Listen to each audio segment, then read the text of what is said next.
नमस्कार भाई, कैसे हैं आप सभी। तो आज हम क्या करेंगे भाई, हम सीईटी का क्वेश्चन पेपर जो 5 तारीख को हुआ था नवंबर को, उसको सॉल्व करेंगे। ठीक है, अभी आप लोग ये बोलेंगे कि वो तो कर चुके हैं हम, बट मैं ये कहूँगा कि अभी तक जिसने भी ये क्वेश्चन पेपर किया है उसने सिर्फ और सिर्फ इसके आंसर देखे हैं भाई, सॉल्व नहीं किया। ना किसी ने करवाया ये और ना किसी ने किया, सिर्फ आंसर बता रखे हैं। है ऐसा कि इस क्वेश्चन पेपर में जितने भी कॉन्सेप्ट हैं, जितने भी शब्द हैं, वो सारे हमने टच नहीं किए अभी तक।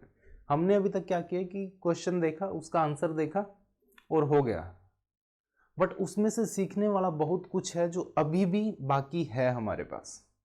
और कुछ लोगों ने तो वो भी नहीं देखा, क्योंकि आदत हमारी क्या है कि भाई मेरा तो इवनिंग शिफ्ट में था तो मॉर्निंग वाला पेपर क्यों देखूं मैं, या फिर मेरा 5 तारीख का था तो 6 तारीख वाला क्यों देखूं मैं, मैंने तो एसएससी देना है, सीईटी का क्वेश्चन पेपर क्यों देखूं मैं। तो ये जो सोच है ना बच्चे, वो लेके डूब जाती है हमें कहीं ना कहीं। हुआ ऐसा था कि जब ये सीईटी का एग्जाम हुआ था, उसके दूसरे दिन मैंने जब एक क्वेश्चन देखा, उसमें से एक एरर का क्वेश्चन आया हुआ था। और वो क्वेश्चन कहां से था, सीडीएस तो यूपीएससी लेता है ना, बड़ा अच्छा क्वेश्चन पेपर सेट करता है वो। सीडीएस के 2015 में एक पैराग्राफ पूछा था सीडीएस ने, और उस पैराग्राफ की पहली जो लाइन थी ना, वो एरर बन के सीईटी में आई हुई थी। अब सीईटी वाले तो छोड़ो, एसएससी वाले बच्चे सीडीएस को टच नहीं करते, क्वेश्चन पेपर देखते नहीं उसका। तो मैं हमेशा एक ही बात बोलता हूँ कि भाई क्वेश्चन की शक्ल पे नहीं लिखा हुआ कि किस एग्जाम का क्वेश्चन है वो, क्वेश्चन पेपर जो भी मिल जाए ना पकड़ लिया करो उसको बस। आज सीईटी वाले में देखते हैं कितनी चीज़ें बाकी हैं। मेरी तरफ से कोशिश रहेगी हर एक शब्द को हम पकड़ के चलें, इस पूरे क्वेश्चन पेपर का निचोड़ निकाल के चलें, ताकि ऐसा कुछ इस क्वेश्चन पेपर में से कोई ना कोई क्वेश्चन तो छोड़ो, एक शब्द भी हमें दोबारा मिल गया ना तो वो छूटना नहीं चाहिए हमसे फिर। ठीक है, चलिए शुरू करते हैं। सबसे पहला क्वेश्चन जो था हमारा, क्वेश्चन नंबर 46, इसमें क्या था कि भाई रीअरेंजमेंट का क्वेश्चन था। रीअरेंजमेंट के क्वेश्चन जब पूछता है वो, तो इसमें तो चलो ठीक है, किसी को इतनी उम्मीद नहीं थी कि स्टेट लेवल का एग्जाम जो होगा वो रीअरेंजमेंट का क्वेश्चन भी पूछ लेगा। बट आज का जो ट्रेंड बदल रहा है ना, कहीं से कुछ भी आ सकता है भाई। हर चीज के लिए, हर सिचुएशन के लिए अपने आप को तैयार रखिए। ठीक है, इसमें होता क्या है कि इसमें तो चलो एक सिंपल एक सेंटेंस दिया उसने, 2-3 टुकड़ों में तोड़ दिया भाई ने, और वो पूछ लिया कि उनको रीअरेंज करके दे दो। कई बार होता क्या है कि 4-5 सेंटेंस देता है हमें, उनको जंबल कर देता है वो, और उनको बोलता है कि रीअरेंज करके एक पैराग्राफ बनाओ। ऐसे क्वेश्चन भी आते हैं भाई। तो हर सिचुएशन के लिए, हर टाइप्स ऑफ क्वेश्चंस के लिए आपको तैयार करना पड़ेगा खुद को। ठीक है, तो सबसे पहले क्वेश्चन में उसने पूछा था कि रीअरेंज करना है, सिर्फ एक सेंटेंस है और 4 टुकड़ों में तोड़ रखा है। तो रीअरेंजमेंट के क्वेश्चन में बच्चे जनरली क्या होता है कि अगर ऐसी सिचुएशन हो, हमारे पास एक सेंटेंस बनाना है हमें, तो हमें सबसे पहले क्या देखना होता है कि भाई एक सेंटेंस बनाने के लिए जो बेसिक फॉर्मेट होता है ना एक सेंटेंस का, वो क्या होता है कि आपके पास सब्जेक्ट है, फिर वर्ब आती है और फिर ऑब्जेक्ट आता है। तो सेंटेंस कुछ ऐसा बनता है आपका। और जो सब्जेक्ट होता है ना आपका, ये नॉर्मली या तो कोई ना कोई नाउन होगा भाई, या कोई ना कोई प्रोनाउन होगा। मतलब जो सेंटेंस की शुरुआत होगी आपकी, या तो नाउन से होगी या प्रोनाउन से होगी। और रीअरेंजमेंट के क्वेश्चन में 90% केसेस में ऐसा होता है कि जो सेंटेंस की शुरुआत है वो किसी न किसी नाउन से की जाती है। ठीक है, प्रोनाउन से क्यों नहीं होती? प्रोनाउन से अगर मान लीजिए सबसे पहले हमें कोशिश करनी है कि नाउन की हेल्प से हम सेंटेंस की शुरुआत करें। अगर ऐसा कोई नाउन नहीं मिलता, 4-5 स्टेटमेंट में हमें कोई ऐसा नाउन नहीं मिलता कि जिससे हम सेंटेंस की शुरुआत कर पाएँ, तो फिर प्रोनाउन की हेल्प लेते हैं। अब नाउन से करते क्यों हैं? क्योंकि जो प्रोनाउन है ना, वो किसी न किसी नाउन के लिए तो आया होगा, तभी तो प्रोनाउन लिखा होगा। तो हमें कोशिश करनी कि कोई नाउन दिया गया है कि जिसके लिए ये प्रोनाउन आया है। अगर नाउन ना मिले फिर प्रोनाउन से स्टार्ट करेंगे। ठीक है, अब देखो जब इसको रीअरेंज करेंगे हम, तो सबसे पहली जो स्टेटमेंट है अपने पास, लीव नो रिग्रेट। तो लीव क्या है? हमारे पास वर्ब है, और वर्ब से शुरुआत कर नहीं सकते हम। दूसरे में फिर गेंड है, गेंड क्या है? फिर वर्ब है भाई। तो बचे क्या अपने पास? The only victories. द क्या है? आर्टिकल है, लिखा किसके लिए, विक्ट्रीज जो नाउन है, तो नाउन तो मिल गया पहले केस में हमें। दूसरा दोज, फिर प्रोनाउन है, प्रोनाउन से स्टार्टिंग कैसे करें, एक बार कोशिश कर लेते हैं कि अगर नाउन से स्टार्टिंग करके अपनी बात बन जाए तो प्रोनाउन की जरूरत नहीं पड़ेगी भाई, अगर नहीं बना फिर प्रोनाउन को पकड़ के देखेंगे। अब इसमें क्या है कि जैसे अब हम सोल्व कर रहे हैं, हो सकता है टाइम लगे ज़्यादा, हो सकता है टाइम लगे ज़्यादा, बट पेपर में अगर आप ये चीज़ों की प्रैक्टिस करके जाओगे तो वहाँ टाइम नहीं लगेगा आपको। अगर यहाँ प्रैक्टिस नहीं करी फिर टाइम वहाँ लगेगा। और एक शिफ्ट है, इसको सोल्व करने में हमें टाइम लगेगा। यूट्यूब पे या ऑनलाइन जितने लोगों ने ये चीज़ें करवाई हैं, सिर्फ आंसर बता दिए भाई, मैं किसी को बुरा नहीं कह रहा, बट आंसर बता दिए और चारों शिफ्ट उतनी देर में ख़त्म कर दी जितनी देर में हमारी सिर्फ एक शिफ्ट ख़त्म होगी। तो हमें क्या करना है, हमें तो भाई सारी चीज़ें पकड़ के चलनी है, हमारे पास कोई जल्दी नहीं है, कोई जल्दी वाला काम नहीं है, धीरे धीरे करेंगे, आराम से, प्यार से, ठीक है। तो सबसे पहली स्टेटमेंट अगर हम पकड़ते हैं यहाँ से, द ओनली विक्ट्रीज, उसके बाद है विच, और विच के बाद क्या है, प्रोनाउन कैसे लिखें भाई, क्योंकि ये ऑलरेडी रिलेटिव प्रोनाउन होता है, दूसरा फिर लिखा नहीं जाएगा यहाँ पे।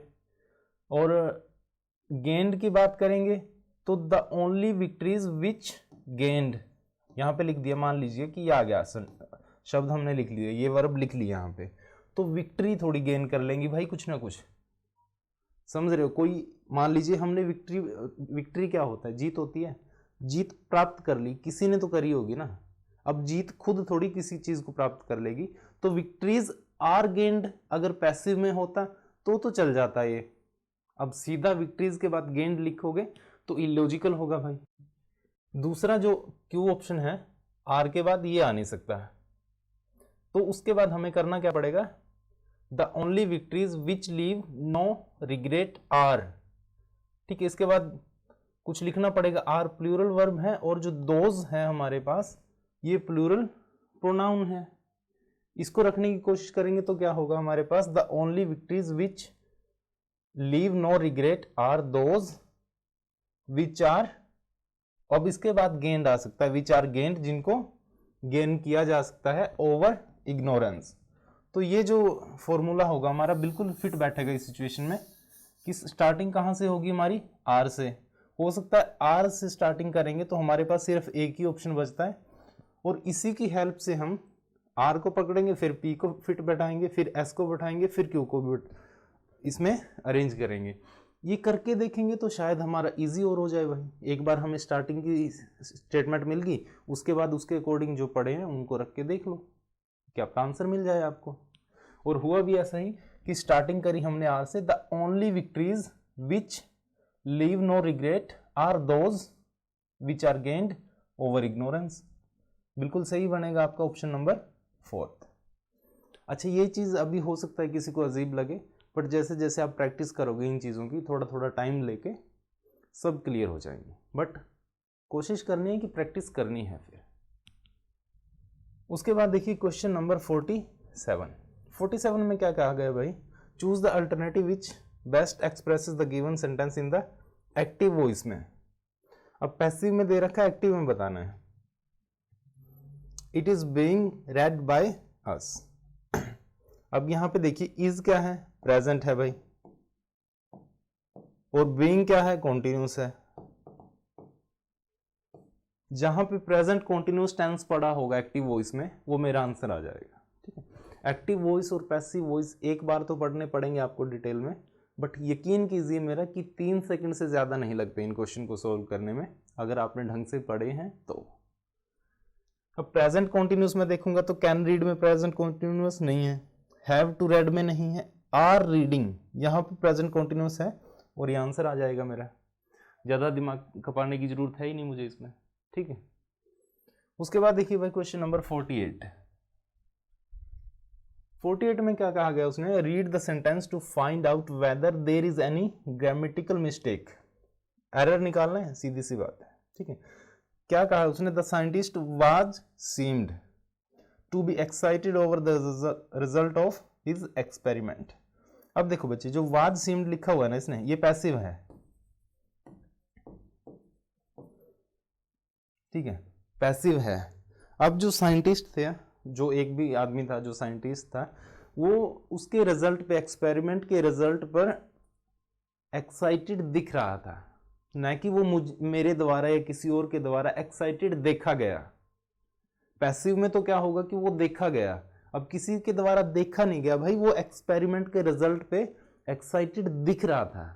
तो यहाँ पैसिव की जरूरत नहीं है, मुझे सिर्फ और सिर्फ एक्टिव सेंटेंस जो होगा मेरा एक्टिव वॉइस में, उससे मेरा काम चल जाएगा।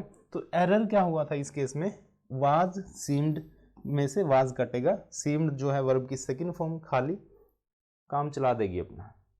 और ये चीज़ समझने के लिए मैं फिर कहूँगा भाई कि एक्टिव वॉइस, पैसिव और जो नरेशन की क्वेश्चन है उसके लिए आपको ये चीज़ें पढ़नी पड़ेंगी, उसके बाद इजीली सोल्व कर पाओगे, कोई ज़्यादा लंबी महाभारत नहीं है इन चीज़ों में। ठीक है, 48 तक हो गया था अपना। 49 को देखते ही पैसेज पर बेस्ड क्वेश्चन है, और इसमें करना क्या है भाई आपको कि जितने भी आपके वोकैब है ना, वोकैब के लिए आपको तैयार रहना पड़ेगा अलग से। अभी सिर्फ इतना करना है कि इस क्वेश्चन पेपर में जितने भी शब्द हम देखेंगे वोकैब के, वो सारे आपको नोट करने हैं। एक अलग से रजिस्टर मेंटेन करिए और उसमें सारे शब्द जितने भी यहाँ से मिलेंगे आपको वो सारे नोट करने हैं, ताकि दोबारा ज़रूरत ना पड़े उनको पढ़ने की। ठीक है, कभी एग्ज़ाम में दोबारा मिल गए, कोई टकर गया, तो दोबारा ज़रूरत नहीं पड़नी चाहिए। ठीक है, चलिए पैसेज देखते हैं भाई। पैसेज में भाई साहब ने क्या कहा है कि टाइगर जो है, tiger is one of the key wild life species in the funnel web, कि जो जंगली पशु जगत है और उसमें जितने भी उसकी प्राइमरी स्पीसीज हैं, मेन प्रजातियां जो हैं, उनमें से एक टाइगर भी है। टाइगर पूरा पैसेज समझाऊंगा आपको मीनिंग के साथ, एक एक शब्द का मीनिंग बताऊंगा, पूरे की हिंदी करवाऊंगा। जब पैसेज समझ में आ जाए फिर आपको क्वेश्चन जो है इसके सॉल्व करने हैं। ठीक है, और ये इसकी हिंदी आप लोग कैसे बना पाओगे, कैसे समझ पाओगे, वो सारी चीज़ें आएंगी आपको प्रैक्टिस की हेल्प से, वोकैब की हेल्प से।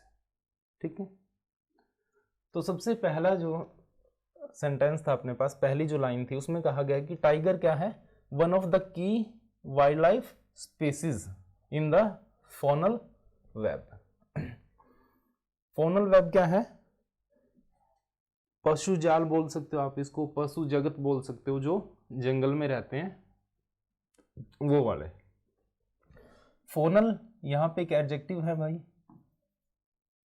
और बना कहाँ से, एक फोना शब्द होता है आपके पास, फोना ये होता है नाउन आपके पास, और इसका जो मीनिंग होता है मेरे भाई वो होता है वाइल्ड लाइफ एनिमल्स, जो जंगल में रहते हैं वाइल्ड एनिमल, उनको बोल देते हैं हम फोना। उसी से एडजेक्टिव बना है आपके पास फोनल।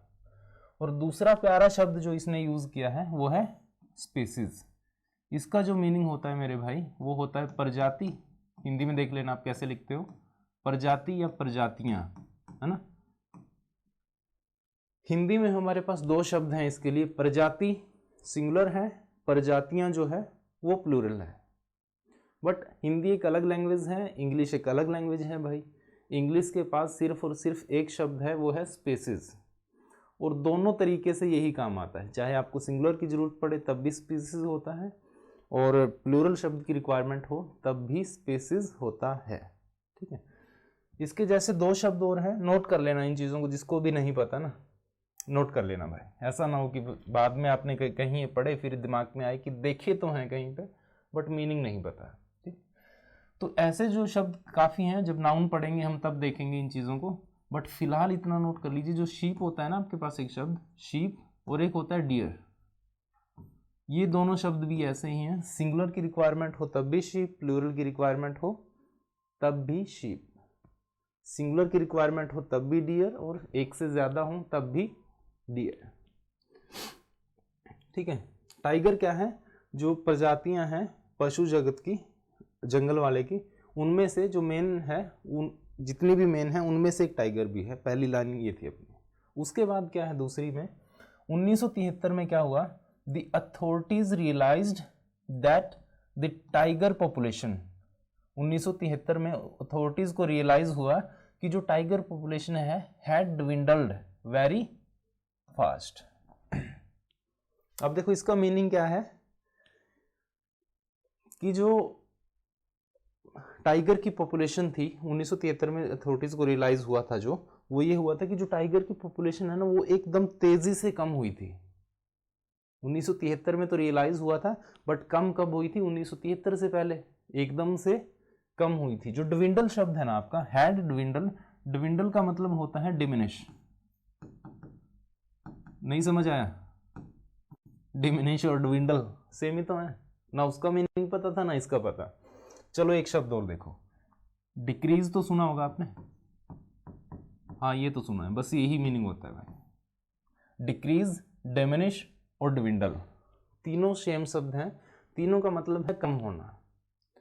और सबसे प्यारी जो इंपॉर्टेंट बात हम छोड़ देते हैं इस चीज को, कि इंग्लिश को हम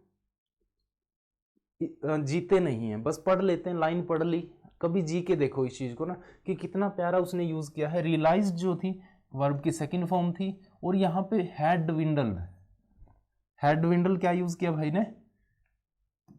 पास्ट का परफेक्ट टेंस। कितना बढ़िया उसने इस्तेमाल किया इस शब्द का, कि पास्ट में हुआ था 1973 में रियलाइज हुआ था, और पास्ट ऑफ पास्ट को दिखाने के लिए कि उससे भी पहले जो कम हो चुकी थी उसको दिखाने के लिए तो पास्ट परफेक्ट का यूज करते हैं, वही तो किया है उसने। इन्हीं प्यारी प्यारी चीजों को छोड़ देते हैं हम ना, बस पढ़ लेते हैं आगे एक बार। देखो कि जो 1973 में रियलाइज हुआ टाइगर की पॉपुलेशन है वो तेजी से कम हुई थी। द मेजर थ्रेट्स, जो बड़ी चेतावनी है टाइगर पॉपुलेशन को, वो क्या है? नमरस है। नमरस क्या होता है आपके पास? नमरस होता है भाई एडजेक्टिव, और इसका मीनिंग जो आप ले सकते हो वो होता है बहुत सारी, या फिर इंग्लिश में आप इसको किसी शब्द से रिप्लेस करना चाहो तो वो मैनी होता है। कि जो टाइगर पॉपुलेशन को जो थ्रेट्स हैं वो बहुत सारी हैं, नंबरस हैं। अब जैसे कि पोचिंग फॉर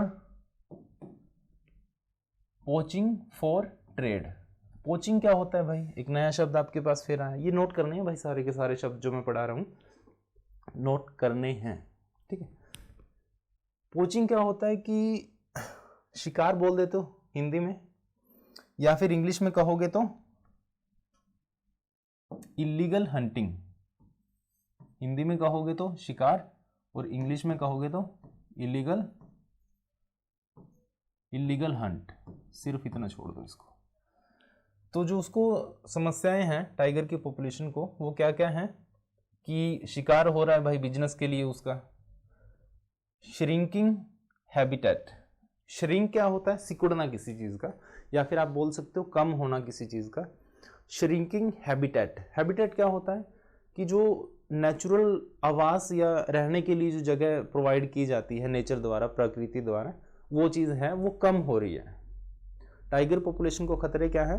पहला तो देखा कि भाई सब शिकार हो रहा है उनका बिजनेस के लिए, दूसरा क्या है? उनके रहने के लिए जगह कम हो रही है, और तीसरा क्या है? Depletion of prey base species.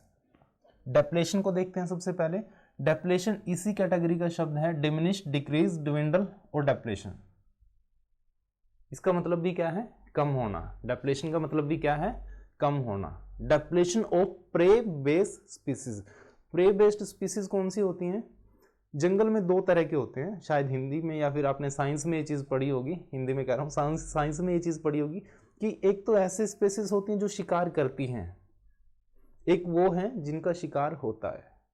अब जैसे टाइगर है, टाइगर शिकार करता है, खरगोश का शिकार होता है। तो वो जो शिकार करते हैं ना, जैसे खरगोश वगैरह हैं, तो वो स्पीसीज कम हो रही हैं, तो भाई साहब भूखे मर रहे हैं। अब भूखे मर रहे हैं तो कब तक जिएंगे वो? उसकी पॉपुलेशन को थ्रेट तो है ही एक भी। तो यहाँ पे depletion of prey based species मतलब जो शिकार के लिए स्पीसीज हैं उनकी, उनमें भी गिरावट आ रही है, और उसके लिए भी वो क्या है? एक थ्रेट है टाइगर की पॉपुलेशन के लिए, ठीक है। अब आगे बढ़ते हैं। The trade off tiger skin, tiger की स्किन का trade, and the use of their bones, और उसकी हड्डियों का इस्तेमाल, इन ट्रेडिशनल मेडिसिन्स, दवाइयां बनाने में पहले इनको यूज किया जाता था। कि टाइगर की स्किन का ट्रेड और उसकी हड्डियों का मेडिसिन्स में जो यूज किया जाता था, लेफ्ट द टाइगर पॉपुलेशन, उसने टाइगर की जो जनसंख्या थी पॉपुलेशन की, उसको कहां पर छोड़ दिया है? On the verge of extinction. ठीक है, हिंदी में समझोगे तो उसने उसको, टाइगर की पॉपुलेशन को खत्म होने की कगार पर छोड़ दिया है। ठीक है, इतना समझ आया। अब इसका मीनिंग देख लें एक बार। वर्ज क्या होता है आपका, कहाँ छोड़ दिया उसने, वर्ज ऑफ एक्सटेंशन, यानी फिर खत्म होने की कगार पे छोड़ दिया है। वर्ज क्या होता है भाई आपका, बॉर्डर कह सकते हो आप, या फिर एज, किनारा, किनारे पर छोड़ दिया है किस चीज के, एक्सटेंशन। एक्सटेंशन का मतलब क्या होता है कि कोई चीज जब धरती पे से गायब हो जाए या फिर विलुप्त हो जाए उसको हम कहते हैं एक्सटेंशन। देख लेना हिंदी में जैसे भी लिखते हो आप।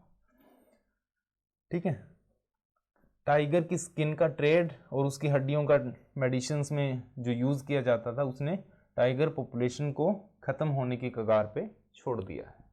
ठीक है, अब आगे देखो, आगे क्या कहा है भाई ने, इसने कहा कि क्योंकि जो इंडिया है, सिंस इंडिया और जो नेपाल है वो प्रोवाइड करते हैं, क्या करते हैं, हैबिटेट। फिर से क्या है, अभी पढ़ा है 2 मिनट पहले शब्द, हैबिटेट का मतलब क्या था, निवास, है ना, रहने की जगह।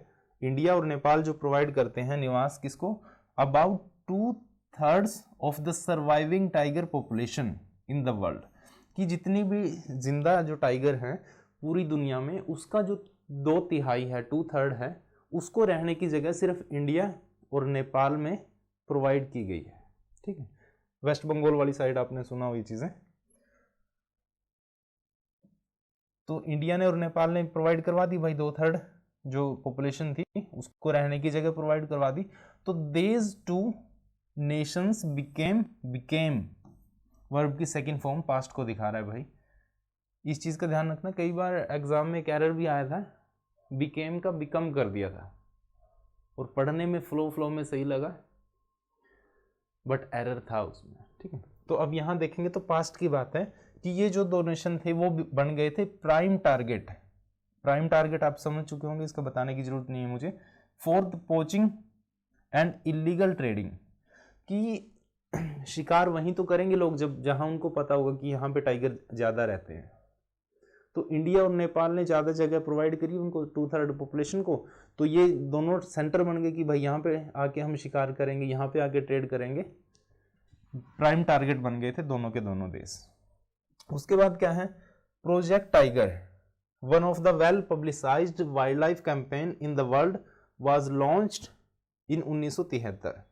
अब इसको आप अगर मजे से पढ़ के देखोगे ना भाई, तो क्या होगा, यहां से छोड़ दो इस चीज को, one of the well publicised wild life campaign in the world, यहां तक छोड़ दो।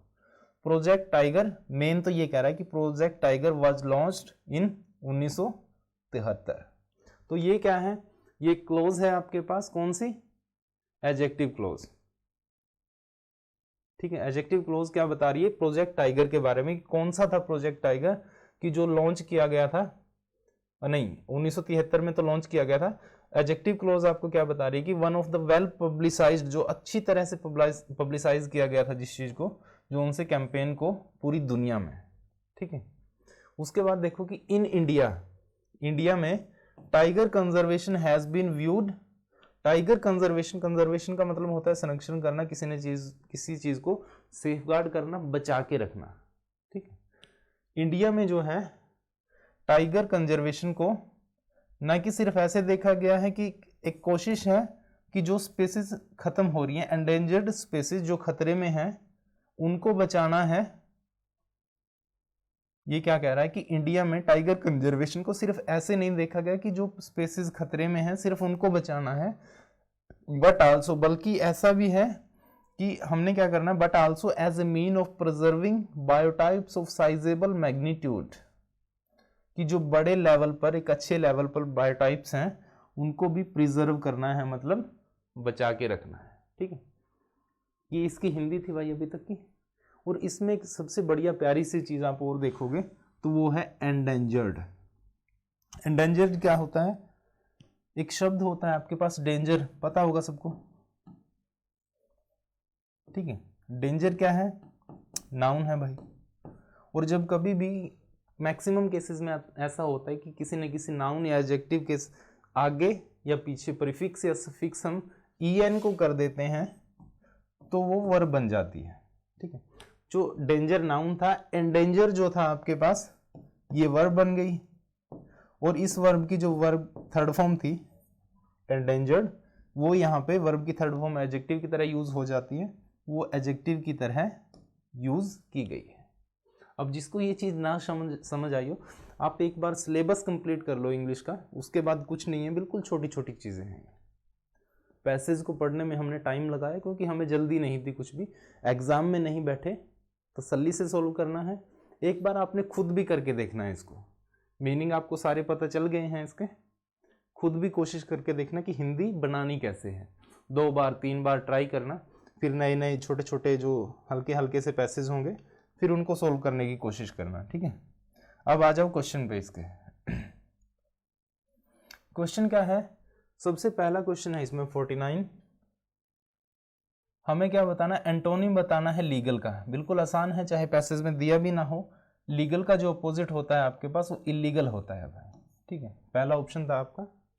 ठीक है, थ्रेट, थ्रेट क्या थी, जो उसको दिक्कतें आ रही हैं, परेशानी आ रही हैं, वो चीज़ हमने पढ़ी थी। एक्सटिंक्शन, ये शब्द पढ़ा था कि जो चीज़ें विलुप्त हो जाती हैं धरती पे से, उसको एक्सटिंक्शन बोलते हैं। फोनल, ये फोना से बना था, नाउन से, एडजेक्टिव बना था कि जो वाइल्ड लाइफ, वाइल्ड एनिमल से रिलेटेड होता है उसको फोनल बोलते हैं। ठीक है, 50 में क्या है, स्किन थी और जो हड्डियां थी उसकी टाइगर की, वो कहाँ यूज़ की जाती थी, दवाइयाँ बनाने में भाई, पढ़ा ही था। ऑप्शन में जब आप देखोगे तो ट्रेडिशनल मेडिसिन का जो ऑप्शन था आप टिक कर पाओगे उसको।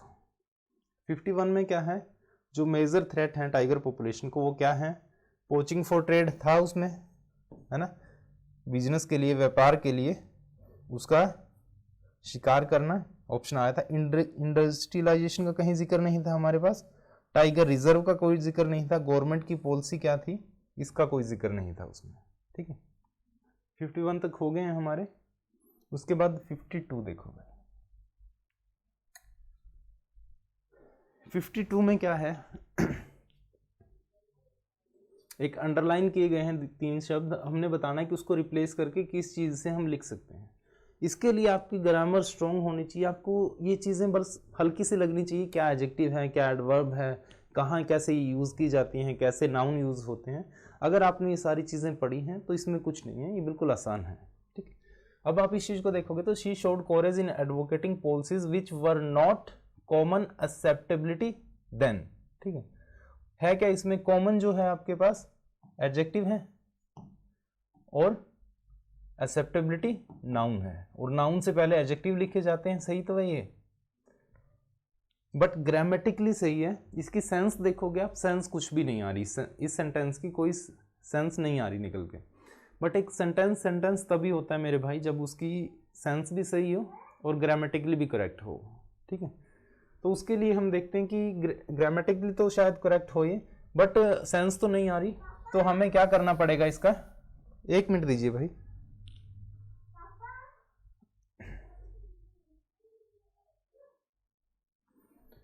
उसके लिए हमें क्या करना पड़ेगा, देखो हम क्या करते हैं, इसको अगर कोशिश करें इसको चेंज करने की, बी की फॉर्म जो है हमारे पास, ये क्या है, अपने बाद किसी नाउन को न लेकर बी की फॉर्म क्या करती है, ऑब्जेक्ट नहीं लेती अपने बाद। ठीक है, वो क्या लेती है, कॉम्प्लीमेंट लेती है। कॉम्प्लीमेंट देने के लिए हम किसी न किसी एडजेक्टिव का यूज कर लें तो बढ़िया रहेगा यहाँ पे, क्योंकि हमें सेंस लेके आनी है इस सेंटेंस की। तो एडजेक्टिव का यूज करेंगे तो एक्सेप्टेबिलिटी तो क्या है हमारे पास, नाउन है भाई, और एडजेक्टिव जब लेके आएंगे तो वो क्या हो सकता है यहाँ पे, एक्सेप्टेबल। एक्सेप्टेबल क्या है, एडजेक्टिव है। तो इस चीज को हम जब देखेंगे, which were not acceptable then, acceptability की जगह हमने क्या लिख दिया, एक्सेप्टेबल लिख लिया, बढ़िया है, इतने से काम चल जाएगा अपना। बट कॉमन को भी तो नहीं छोड़ना हमने, अब कॉमन लिखेंगे तो कॉमन एक्सेप्टेबल दोनों एडजेक्टिव हो जाएंगे भाई, बट एडजेक्टिव से पहले हमें क्या लिखना पड़ता है, एडवर्ब लिखी जाती हैं। एडवर्ब में इसको कन्वर्ट करेंगे तो कॉमन से क्या बन जाएगा अपने पास, कॉमनली एक्सेप्टेबल। ठीक है, हो सकता है मैक्सिमम स्टूडेंट ने ये सिर्फ तुक्का मार के सोल्व किया हो और ये चीज़ देख के कि जच रहा है, कॉमनली एक्सेप्टेबल जच रहा है, तो आंसर दे देते हैं। लॉजिक जो है बहुत कम लोगों को पता होगा इस चीज़ का, तो आपने ये चीज़ें पढ़नी है पहले, उसके बाद आप इसको 100% सोल्व कर पाओगे, ठीक है। उसके बाद क्वेश्चन नंबर 53 देखिए भाई। 53 में क्या है, choose the most appropriate preposition to fill in the blank. Visitors जो हैं गार्डन में are prohibited dash walking on the grass. Prohibited के बाद क्या होता है आपके पास, फ्रॉम आता है भाई। ये फिक्स प्रपोजिशन है आपके पास। 1 मिनट दीजिए भाई बस।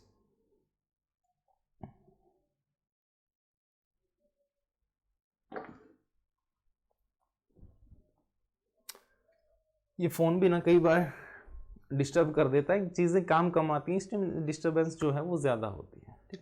तो हम देख रहे थे कि प्रोहिबिटेड के बाद क्या होता है आपका, फ्रॉम जो होती है प्रपोजिशन वो फिक्स होती है, तो इस केस में आपके पास क्या होगा, प्रोहिबिटेड फ्रॉम। ये फिक्स प्रपोजिशन जितने भी हैं आपको सारी की सारी पढ़नी पड़ेंगी, एक बार भाई याद करनी पड़ेंगी, ठीक है। ये आंसर आ जाएगा। उसके बाद 2-4 शब्द ऐसे ही होते हैं, जैसे रेस्ट्रिक्ट होता है, रेस्ट्रिक्ट के साथ भी प्रपोजिशन फ्रॉम का यूज किया जाता है, रेस्ट्रिक्टेड फ्रॉम, ठीक है, इनको याद रखिएगा। क्वेश्चन नंबर 54 में क्या कहा गया उसने कि करेक्ट इनडायरेक्ट नरेशन बतानी है, इस सेंटेंस में कौन सी है। उसने कहा ही सेड 2 and 3 is 5। 2 और 3 जो हैं वो 5 होते हैं, ठीक है। 2 और 3 क्या होते हैं, 5 होते हैं। और ऐसी स्टेटमेंट जब आपके पास कहीं ना कहीं आए तो वो क्या होती हैं, फिक्स होती हैं, नेचुरल जो ट्रूथ होते हैं आपके पास, ये सारी चीज़ें ऐसी की ऐसी लिखी जाती हैं, उनमें कोई चेंज नहीं करते आप। जैसे आप बोलो कि सूर्य जो है वो पूर्व से उगता है, तो नेचुरल ट्रूथ है भाई, उसमें तो कल भी पूर्व से उगता था, आज भी उगता है, और आगे जब भी उगेगा पूर्व से ही उगेगा। चाहे आप उसको डायरेक्ट स्पीच में यूज करो, चाहे इनडायरेक्ट स्पीच में यूज करो, तो आप उसको चेंज नहीं कर सकते, ठीक है।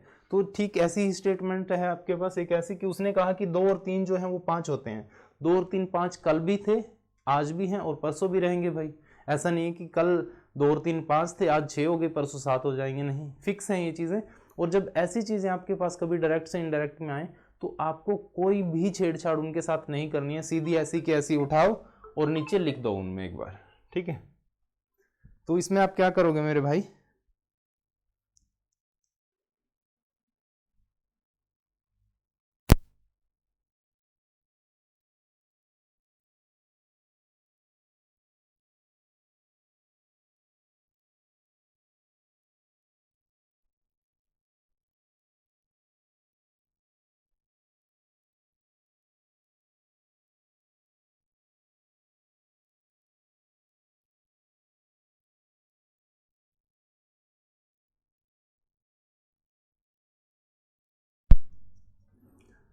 तो देखो भाई क्या था यहाँ पे, 2 और 3 जो है डायरेक्ट स्पीच में क्या होते हैं आपके पास, 5 होते हैं। जब इनडायरेक्ट में चेंज करोगे आप तब उसका पास्ट में नहीं चला जाएगा, वो वाज या वर होगा नहीं, क्योंकि तब भी होते थे आज भी होते हैं। ऐसा नहीं है कि हम उसको इनडायरेक्ट स्पीच में चेंज कर देंगे तो उसको थे बोल देंगे हम कि 2 और 3 5 होते थे, वो तब भी होते थे, आज भी होते हैं और आगे भी होते रहेंगे, ठीक है।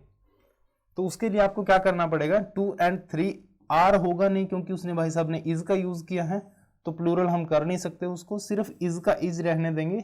2 and 3 is 5, 2 and 3 is 5, जो सही ऑप्शन होगा आपका ऑप्शन नंबर 4 होगा, ठीक है। उसके बाद क्वेश्चन नंबर 55 में देखिए, इसमें फिलिंग द ब्लैंक भरना है भाई। ही was advised dash the seminar without preparation. Advise वाले सेंटेंसेस में हम नॉर्मली टू का यूज करते हैं, कंजंक्शन दैट नहीं आता उसमें। He was advised to attend the seminar without preparation. और जब नेगेटिव चीजें होती हैं तो डोंट जो होता है आपका वो चेंज हो जाता है नॉट टू में, नॉट +2। तो नॉट और टू कहां लिखा हुआ है, 3 और फर्स्ट, इसको काट देंगे, इसको काट देंगे, ऑप्शन बचे अपने पास 2 पे। नॉट टू अटेंडेड, टू के बाद इंफिनिटिव आते हैं, वर्ब की फर्स्ट फॉर्म लिखी जाती है, अटेंडेड करने की जरूरत है नहीं हमें, तो इसको काट देंगे भाई, बचेगा क्या, not to attend the seminar without preparation. अच्छा होता क्या है कि तो ऐसा नहीं होता कि कभी आपने ये टू नोट यूज ही नहीं कर सकते इंग्लिश में। हमने तो पढ़ी थी, विराट कोहली की स्टेटमेंट थी सोशल मीडिया पे जहां पर भाई साहब ने यूज किया था इसका टू नोट का, तो उसको तो इंग्लिश आती नहीं। इंग्लिश आती है, बहुत अच्छी आती है, बड़ी अच्छी इंग्लिश है विराट कोहली की। और जो ये चीज़ें उसने यूज़ की थी टू नोट, वो ऐसा नहीं है कि गलत था, गलत है ये सिर्फ एसएससी या अपने जो कॉम्पिटिटिव एग्जाम्स हैं उनके पॉइंट ऑफ व्यू से। बोलचाल की भाषा में सोशल मीडिया पर ये चीज़ें चलती हैं। विराट कोहली को तो एसएससी नहीं देना ना, वो लिख सकता है, बट हम नहीं लिख सकते क्योंकि जो हमारे एग्जाम्स हैं वो गलत मानते हैं इन चीज़ों को। ठीक है, तो कभी भी आपको टू नोट नहीं करना, नोट टू होता है और टू के बाद सीधी वर्ब की खाली फर्स्ट फॉर्म, इससे फालतू कुछ नहीं। ठीक है, 55 हो गया भाई। 56 देखिए अब, 56 में क्या है, choose the alternative which best expresses the meaning of the underline idiom. एक इडियम है हमारे पास, a hair breadth, he had a hair breadth escape from the accident. ये भाई साहब कहना ये चाह रहे हैं कि जो वो एक्सीडेंट से बाल बाल बचा। हिंदी में हम इसको ट्रांसलेट करेंगे तो सीधा ऐसे कह सकते हैं कि वो एक्सीडेंट से बाल बाल बचा। ए हेयर ब्रेथ, हेयर ब्रेथ का मतलब क्या है कि ये हेयर है आपके पास, ठीक है, और इसकी जो चौड़ाई है बहुत पतला होता है हेयर, सिर्फ इतना सा बचा, बिल्कुल थोड़ा सा बचा वो। ठीक है, ऑप्शन आप देखोगे तो फाइटिंग जो है सबसे इलॉजिकल ऑप्शन आपके पास दो हैं, इम्प्रैक्टिकल और फाइटिंग। अब वेरी सेफ तो नहीं बचा भाई वो, तीसरा ऑप्शन जो है आपका वेरी सेफ। वेरी सेफ का मतलब कि इजिली तो नहीं बचा, वो तो बाल बाल बचा है, हल्का सा बचा है एक्सीडेंट से। तो इस केस में आपको क्या करना पड़ेगा, वेरी सेफ को भी काटना पड़ेगा भाई। और ऑप्शन बचा क्या आपके पास, नैरो। नैरो का मतलब हम कई बार हिंदी निकाल के सीधा लेते हैं, वो क्या होता है, सीधा। नैरो क्या होता है, सीधा। बट नैरो का जो मीनिंग होता है मेरे भाई वो ये होता है आपका,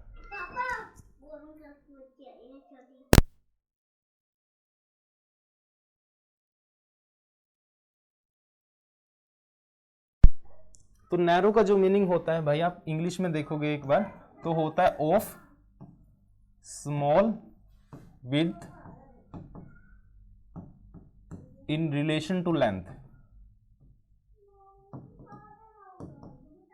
लेंथ के कंपैरिजन में जो विड्थ होती है मेरे भाई वो बहुत कम हो, तो उस केस में हम नैरो का यूज करते हैं। 57 में क्या होता है, life of a man, life history of a man written by himself is called, उसको क्या बोलते हैं आप, बायोग्राफी। क्या होता है कि किसी की आत्मकथा, लाइफ हिस्ट्री लिखी गई है और किसी और इंसान ने लिखी है तो बायोग्राफी होती है।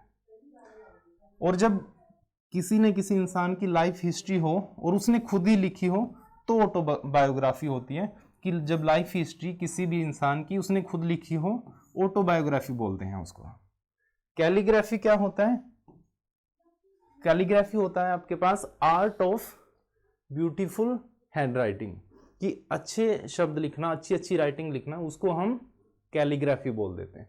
मीनिंग नोट कर रहे हैं भाई सारे के सारे। ये बिब्लियोग्राफी क्या होता है, कई बार आपने कोई किताब देखी होगी और लास्ट में एक रेफरेंस का पेज दिया होता है कि उसने कौन सी किताबों का रेफरेंस लिया है, कौन से जो सोर्सेज थे वो यूज़ किए हैं, उसको हम बोल देते हैं बिब्लियोग्राफी। ठीक है, हिंदी में नोट कर लेना भले ही, बट मीनिंग नोट कर लेना इनका। तो ऑप्शन क्या होगा आपके पास, ऑप्शन नंबर 4 ऑटोबायोग्राफी, इसका आंसर आ जाएगा आपका। उसके बाद देखो 58 में क्या है, मोस्ट सिमिलर बताना है प्रोजैक का। प्रोजैक जो होता है वो अनइंस्पायर्ड, इसका मीनिंग होता है अनइंस्पायर्ड। प्रोजैक के कई मीनिंग होते हैं, उन मीनिंग में से एक जो मीनिंग होता है आपका वो होता है अनइंस्पायर्ड, और अनइंस्पायरिंग जो होगा इसका सही आंसर आ जाएगा, क्योंकि हमें इसके जैसा शब्द बताना है। ठीक है, कनिंग क्या होता है, आप सीधा बोल सकते हो चालाक। ठीक है, या फिर एक ऐसा इंसान जो कुछ भी धोखाधड़ी करके, कुछ भी करके अपना काम निकलवा ले, झूठ बोल के कुछ भी आपको बता दे, उसको कनिंग बोल देते हैं। ठीक है, और इसका जो अपोजिट शब्द आप लिखोगे कनिंग का, वो होता है आपका ऑनेस्ट, ईमानदार जो होता है, इसका अपोजिट होता है। पैट्रियोटिक क्या होता है, पैट्रियोटिक होता है आपका देशभक्त। क्या होता है? देशभक्त। ठीक है। और पोएटिक क्या होता है? रिलेटेड टू पोएट्री, कुछ भी हो जो पोएट्री से रिलेटेड हो उसको हम बोलते थे पोएटिक। ठीक है। और लास्ट में सिर्फ स्पेलिंग बतानी है थेजरस की। थेजरस की स्पेलिंग जो होती है THE से स्टार्ट होती है और O तो आता नहीं भाई उसमें, ना A आता है। थेजरस की स्पेलिंग जो है पहली जो है आपकी वो सही है। लास्ट ऑप्शन क्या है आपका? क्वेश्चन जो है उसमें है आपको बताना है कि प्रीटेंटियसनेस की जो करेक्ट स्पेलिंग है वो क्या है। प्रीटेंटियस जो शब्द बना है आपका वो बना है प्रीटेंड से। प्रीटेंड क्या होती है? आपके पास एक वर्ब होती है भाई। प्रीटेंड क्या है? वर्ब है। और इससे एक एडजेक्टिव बनता है प्रीटेंटियस। प्रीटेंटियस क्या है? ये एडजेक्टिव है। और प्रीटेंड का अगर आप मीनिंग देखोगे तो वो होता है दिखावा सिर्फ। क्या होता है मीनिंग इसका? दिखावा। प्रीटेंड से बना प्रीटेंटियस और प्रीटेंटियस से बना आपके पास एक नाउन जो है प्रीटेंटियसनेस। प्रीटेंटियसनेस। ठीक है। ये क्या है? ये नाउन है भाई। और इसकी स्पेलिंग जो होगी प्रीटेंटियस ये वाली है। ठीक है। प्रीटेंड वर्ब थी जिसका मतलब था दिखावा करना। प्रीटेंटियस एक एडजेक्टिव था। प्रीटेंटियसनेस जो था नाउन बना है उसमें। ठीक है। अभी थोड़ा सा जल्दी है भाई, बाकी बातें जब हम करेंगे वो पहली क्लास में करेंगे। 1 तारीख को जो होगी क्लास में कुछ और चीज़ें डिस्कस करनी थी, बस थोड़ी सी जल्दी है। ये चीज़ें 1 तारीख को डिस्कस करते हैं। मिलते हैं फिर, तब तक के लिए बाय बाय बाय।